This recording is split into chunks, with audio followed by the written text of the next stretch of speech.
तो करीब 20 साल की लंबी बातचीत के बाद आखिरकार वो हो ही गया जिसका सबको इंतजार था। भारत और यूरोपियन यूनियन के बीच एक फ्री ट्रेड एग्रीमेंट को फाइनल कर लिया गया है। और देखिए, ये कोई आम डील नहीं है। ये एक ऐसा ऐतिहासिक कदम है जो इन दोनों बड़ी शक्तियों के बीच आर्थिक रिश्तों की पूरी तस्वीर ही बदल सकता है। और इसे एक्सपर्ट्स ने नाम भी बड़ा दमदार दिया है, दी मदर ऑफ ऑल डील्स, मतलब सभी सौदों की जननी। अब सवाल यह है कि भाई एक ट्रेड एग्रीमेंट के लिए इतने बड़े बड़े शब्द क्यों इस्तेमाल किए जा रहे हैं। चलिए इसी को समझते हैं। तो सबसे पहले ना इसके स्केल को समझना होगा कि ये कितना बड़ा है। देखिए, एक तरफ है भारत, दुनिया की चौथी सबसे बड़ी इकोनॉमी, और दूसरी तरफ है यूरोपियन यूनियन, दुनिया की दूसरी सबसे बड़ी इकोनॉमी। और जब ये दोनों साथ आते हैं तो ये मिलकर दुनिया की कुल जीडीपी का 25% हिस्सा बन जाते हैं। 25%। तो आज हम किन किन बातों पर गौर करेंगे। सबसे पहले देखेंगे कि इस डील का स्केल आखिर कितना बड़ा है। फिर इसके अंदर की खास बातों को जानेंगे, समझेंगे कि इसका स्ट्रैटेजिक महत्व क्या है, मतलब व्यापार से बढ़कर भी ये क्यों जरूरी है। फिर बात करेंगे उन चुनौतियों की जो इसे लागू करने में आ सकती हैं, और आखिर में देखेंगे कि इस पार्टनरशिप को कामयाब बनाने का रास्ता क्या हो सकता है। चलिए, तो सबसे पहले बात करते हैं इस डील के स्केल की।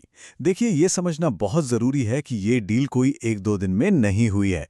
इसके पीछे करीब-करीब 2 दशक, मतलब 20 साल की बातचीत है, जिसमें कई उतार चढ़ाव आए, और अब जाकर ये डील 2 ग्लोबल इकोनॉमिक जायंट्स के बीच एक बिल्कुल नए इकोनॉमिक कॉरिडोर की बुनियाद रख रही है।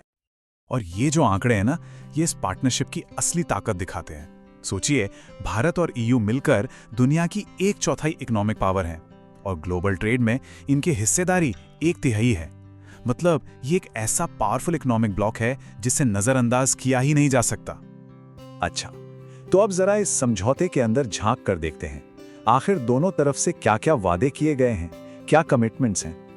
यहाँ पर ना लेन देन की तस्वीर बिल्कुल साफ हो जाती है। यूरोपियन यूनियन ने इंडियन एक्सपोर्ट्स के लिए अपना लगभग पूरा मार्केट, मतलब 99.5% मार्केट खोल दिया है, और इसके बदले में भारत ने ईयू के लिए अपना 92.1% मार्केट खोला है। और यहाँ जो सबसे दिलचस्प बात है वो ये कि भारत अपने सेंसिटिव सेक्टर्स जैसे कि डेयरी और एग्रीकल्चर को बचाने में कामयाब रहा है। अब भारत के लिए इसका सबसे बड़ा फायदा क्या है? फायदा उन सेक्टर्स को है जो सबसे ज्यादा नौकरियां देते हैं, जैसे कि textile, leather, James and jewellery. ये वो सेक्टर हैं जिन पर अभी तक ईयू में 4 से लेकर 26% तक का टैरिफ लगता था। अब वो हो जाएगा 0। सोचिए, इसका असर करीब $33 बिलियन के एक्सपोर्ट पर पड़ेगा, और उम्मीद यही है कि इससे किसानों और छोटे कारोबारियों की इनकम भी बढ़ेगी। ठीक है, तो ये तो हुई पैसे और सामान की बात, लेकिन कहानी यही खत्म नहीं होती। इस डील का एक बहुत बड़ा जियोपॉलिटिकल एंगल भी है। चलिए समझते हैं कि ये ट्रेड से आगे की बात क्यों है। ये एग्रीमेंट असल में चाइना +1 स्ट्रैटेजी का एक बहुत ही जरूरी हिस्सा है। इसका सीधा सा मतलब ये है कि दुनिया भर की कंपनियां अब सिर्फ चीन पर निर्भर नहीं रहना चाहती। वो अपनी सप्लाई चेन के लिए एक दूसरा भरोसेमंद ठिकाना ढूंढ रही हैं, और यहीं पर भारत और ईयू के बीच एक जोन ऑफ ट्रस्ट, यानी भरोसे का क्षेत्र बन रहा है, जो सेमीकंडक्टर और एआई जैसी सेंसिटिव टेक्नोलॉजी में सहयोग के लिए बहुत बहुत जरूरी है। और यहीं से एक बड़ा मजेदार कॉन्सेप्ट निकल कर आता है, ब्रसेल्स इफेक्ट। अब ये क्या है? इसका मतलब ये है कि अगर भारतीय कंपनियों को ईयू मार्केट में अपना सामान बेचना है तो उन्हें अपने प्रोडक्ट्स की क्वालिटी को ईयू के सख्त स्टैंडर्ड्स तक लाना ही होगा। और इसका फायदा क्या होगा? फायदा ये होगा कि भारतीय सामान सिर्फ यूरोप में ही नहीं, बल्कि अमेरिका और जापान जैसे दूसरे बड़े मार्केट्स में भी कहीं ज्यादा कॉम्पिटिटिव हो जाएगा।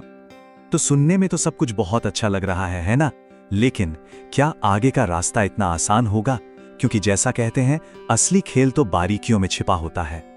तो अब बात करते हैं उन बड़ी चुनौतियों की जो इस समझौते की कामयाबी के रास्ते में आ सकती हैं। और ये जो रुकावटें हैं, ये सिर्फ टैक्स या टैरिफ तक सीमित नहीं है। मामला उससे कहीं ज्यादा पेचीदा है। यहाँ पर एक टर्म को समझना बहुत जरूरी है, नॉन टैरिफ बैरियर्स या एनटीबीज। अब ये क्या होते हैं? देखिए, ये वो नियम, कानून और स्टैंडर्ड होते हैं जो टैक्स तो नहीं लगाते, लेकिन फिर भी ट्रेड को मुश्किल बना देते हैं। और ईयू के जो सख्त पर्यावरण और लेबर लॉज हैं, वो इसी कैटेगरी में आते हैं। खासतौर पर ईयू के 3 नए नियम हैं जो इंडियन एक्सपोर्टर्स के लिए एक बड़ा सिरदर्द बन सकते हैं। पहला है CBAM, यानी कार्बन टैक्स। ये स्टील और एल्यूमिनियम जैसे इंपोर्ट्स पर 20 से 35% तक का टैक्स लगाता है। दूसरा है EUDR, जो उन प्रोडक्ट्स को बैन करता है जो जंगलों की कटाई से जुड़े हैं। और तीसरा है CSDDD। ये कानून कंपनियों को मजबूर करता है कि वो अपनी पूरी सप्लाई चेन में मानवाधिकार और पर्यावरण के नियमों का पालन करवाए। एक और बड़ा मुद्दा है टैरिफ का डिसइक्विलिब्री, मतलब दोनों तरफ टैरिफ बराबर नहीं है। देखिए, EU के सामान पर भारत का एवरेज टैरिफ है 10 से 12%, वहीं भारतीय सामान पर EU का टैरिफ है सिर्फ 3 से 4%। इसका सीधा मतलब ये हुआ कि इस डील के तहत भारत को अपने टैरिफ में कहीं ज़्यादा बड़ी कटौती करनी पड़ रही है। तो इतनी सारी चुनौतियों के बीच सवाल ये उठता है कि इस पार्टनरशिप को कामयाब बनाने का रास्ता क्या है। चलिए देखते हैं कि इसके क्या सॉल्यूशन हो सकते हैं। आगे का रास्ता एक सोची समझी स्ट्रैटेजी से ही निकलेगा। पहली बात, भारत को सर्विस सेक्टर में जो नए मौके मिल रहे हैं उनका पूरा फायदा उठाना होगा। दूसरी बात, किसी भी नई ट्रेड प्रॉब्लम से निपटने के लिए एक रैपिड रिस्पांस फोरम बनाने की जरूरत है। तीसरी बात, CBAM जैसे नियमों से छूट पाने के लिए मजबूती से बातचीत करनी होगी। और आखिर में इस डील को IMEC यानी India middle east Europe economic corridor जैसी बड़ी योजनाओं से जोड़ना होगा।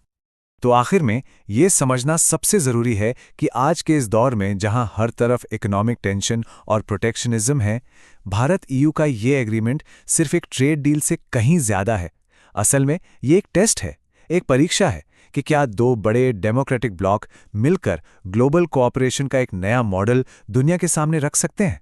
और इसका जो भी नतीजा होगा वो आने वाले कई सालों तक पूरी दुनिया की व्यवस्था पर अपना असर डालेगा।